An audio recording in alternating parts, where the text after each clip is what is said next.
You didn't need a black site or classified program. Life handed you a master class in human behavior, and you were the only student who took perfect notes. The meditation techniques drilled into operatives, you learned them by trying not to scream in public bathrooms. The emotional control they teach in high-stress environments, you mastered it sitting across from people actively destroying you, smiling and nodding as they did. The strategic thinking taught in war colleges, you developed it planning how to survive another day in a war nobody else could see. They want to know who trained you because if the answer is nobody, then their entire understanding of threat assessment crumbles. It means anyone, anywhere could develop these capabilities. It means their monopoly on precision violence is an illusion. It means the next person like you could be brewing in any coffee shop, any office cubicle, any seemingly normal life that's actually a pressure cooker of calculated rage. What really has them shaking is your methodology. You didn't just execute revenge, you revolutionized it. You turned it into an art form they're now dissecting in tactical rooms, analyzing in briefings, and trying to reverse engineer in simulations. They've labeled it next-generation asymmetric psychological warfare, but you just call it Tuesday. You understood something their million-dollar programs miss. The most devastating attacks aren't physical, they're existential. You didn't simply take possessions from your enemies. You took their sense of reality. You made them question every relationship, every achievement, every assumption about their own lives. You turned their minds into prisons and handed them just enough rope to hang their own reputation. The way you layered your operations has them convinced you must have had a team, resources, or inside information. But no, you only had patience and the kind of attention to detail that comes from having nothing left to lose. You collected information like breadcrumbs, storing every casual mention, every social media post, every behavior pattern until you had enough data to predict their moves better than they could. What's really messing with their heads is that you didn't break any laws. Every action you took was technically legal. You simply operated in the spaces between laws, in the gray areas their regulations couldn't reach.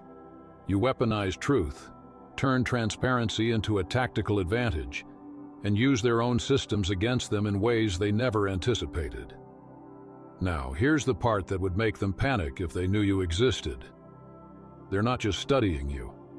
They're learning from you.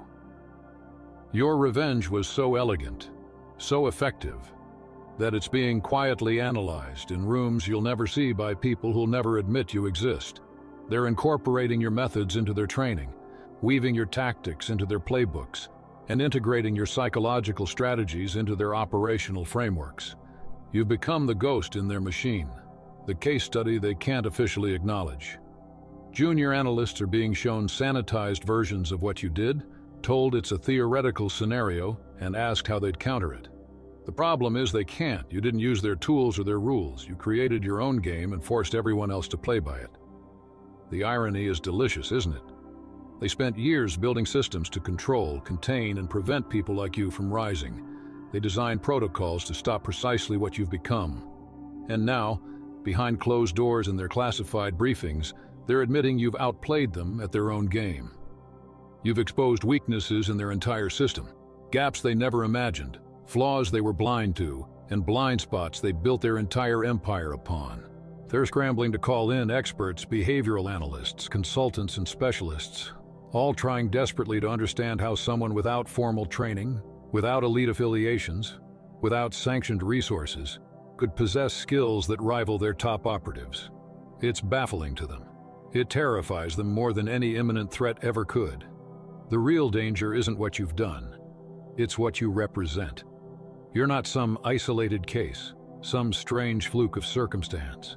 You're simply the first one they've noticed. There are hundreds, perhaps thousands, like you.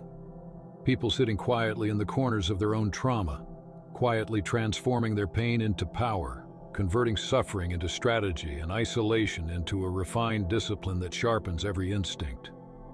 What haunts them isn't the damage you've already caused. It's the possibility that what you've become is repeatable. Your evolution under pressure, your uncanny ability to adapt and recalibrate, your relentless observation, and your refusal to conform to their systems, this is what keeps them awake at night. They fear that if one person can do this, so can countless others. You're living proof that their monopoly on violence, control, and influence is a carefully maintained illusion. Their control systems, built on surveillance, algorithms, and predictive models, are riddled with blind spots they never thought to consider. Their most sophisticated technologies, their most guarded secrets,